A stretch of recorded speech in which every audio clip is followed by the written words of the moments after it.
What is going on, guys? Welcome to the channel. My name is Bill. This is Matt.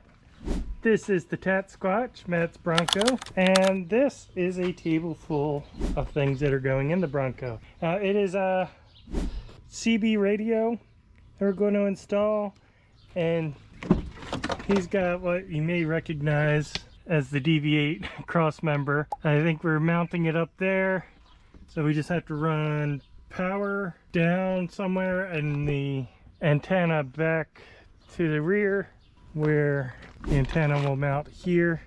And yeah, and then also it does have a PA system, so then we'll need to run the wire for the PA and find somewhere under the hood where we can stick that speaker so that Matt can yell at people as he's driving, tell him to get out of his way, because that's what he wants. So yeah, we're gonna go ahead, figure out how to get everything routed, and then we'll check in once we kind of have a game plan. All right, we are installed. Looks great. I think it looks great. I don't think Matt's very happy with this install, so maybe we'll clean it up a little bit. And I just have the kind of idea of where it'll be placed. Be sitting here. So I got the antenna and the power wire running up, and then we're gonna go ahead and drop this down. So in order to do that, let's see, there's a little drawer, and then it's like a T15 or it's a pretty small Torx there. And just loosen that, and if you loosen that one and then the other one on the other side, and you can plop this whole panel down pretty good. Then you can kind of see up on the top of your switches, and then we'll be able to route power. I'm gonna see if we could tap into the same power that these lights run off of up here, so we don't have to worry about running a power and ground throughout. So we'll see if that'll work, and then we gotta route the antenna cable to the back. I think we're going to just run that across and then down. Then we could just run it down through the floorboards out to the back, and then out to the tailgate from there. So for this right now, we'll just pop that down, and we could probably use any of these bolt holes as a ground, and then let's see what we can do. If you want to take this whole thing out, then you got to pop the visors off too, but we'll see if we need to do that or not. For now we're just kind of figuring out where things are going to go. All right, so figured the best way is going to be to run it along the top. So we need to take these panels off, which normally no big deal, but we do have this bar going across, which is holding this panel in. So we're going to have to lift that up out of the way.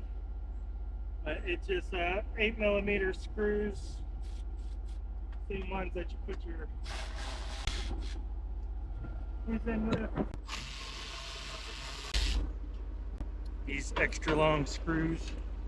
And then there's also this bar that goes right on top, so we have to take this bolt out so we can lift it up. But that's going to be the same as the hardtop bolts, which we had to shift the hardtop back to get it out of our way. Well, just to get this bar out. So I'll go ahead and get the rest of these bolts out, and then we'll start taking everything apart. So all that was just to get this out. So now we could take this front piece off, and just the 8mm bolt, and then this whole panel can come out, and then we want to make sure that we're running our wire above and behind the airbags. Thank you. When the airbags deploy, they go down, they don't go out, they just go straight down. So, but you still don't want to interfere with them, so run anything up above it, so then if it does deploy down, it's nothing blocking it or getting it in its way. We'll go ahead and pull that front panel off, and then we should be able to route our wire to here, and then we can just run it down and back through there.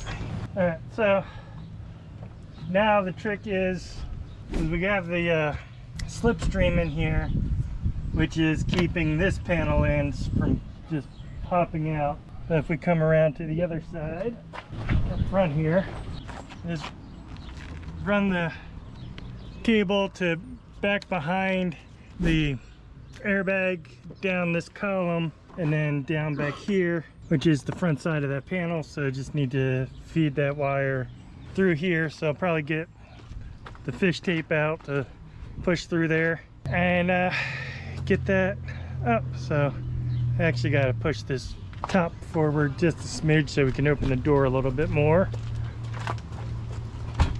Oh, there we go. That's perfect. There, now we should be able to get in there and stick fish tape through there to that side and then pull that wire through.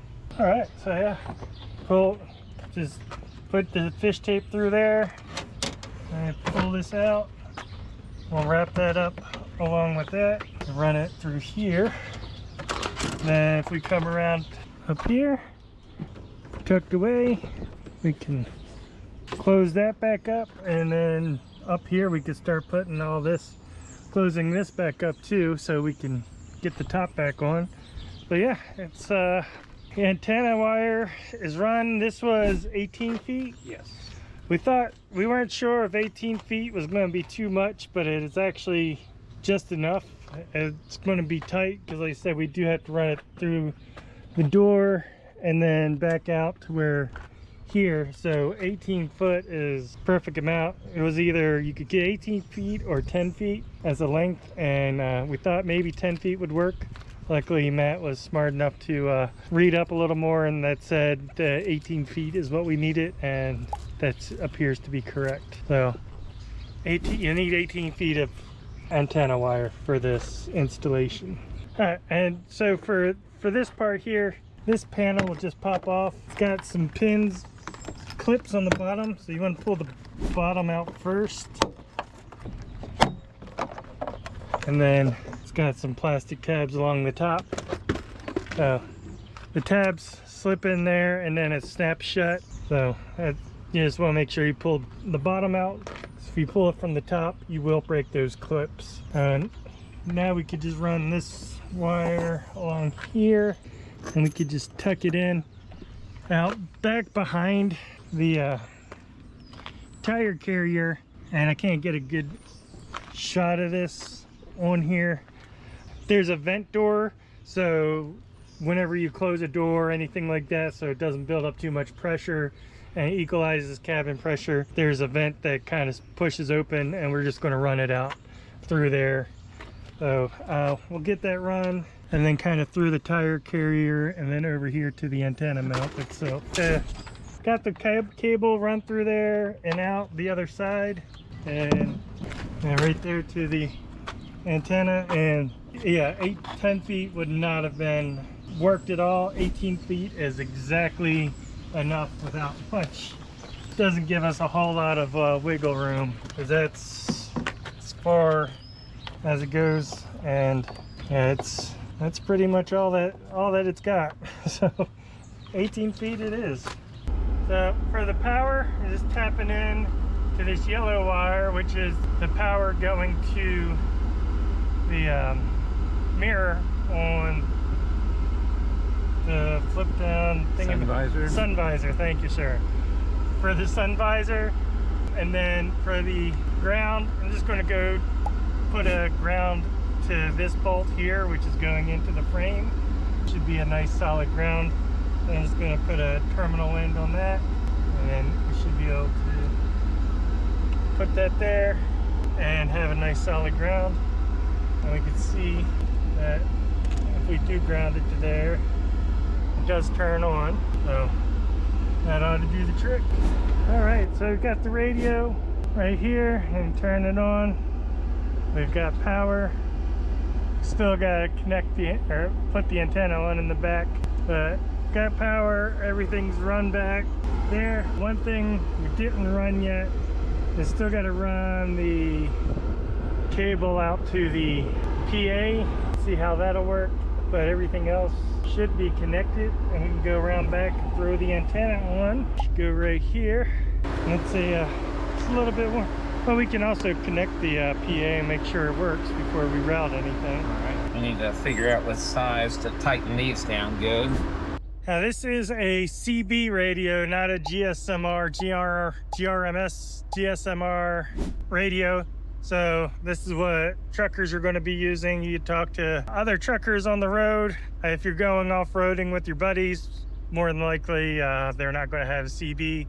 They're going to have a GRMS or GSMR? GRMS, I think. GSMR. GSMR. So GRMS, that shit, I don't know. Yeah, whatever it is. But yeah, this is what you're going to be able to talk to other truckers on the road and communicate with them.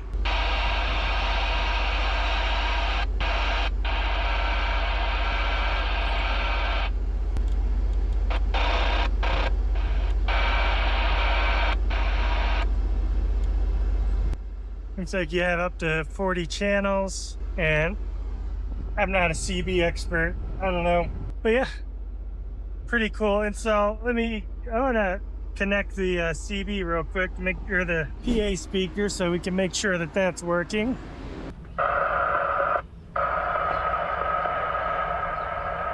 So yeah, turn it to PA and then get it further away. And yeah, you can yell at people as they're walking down the road.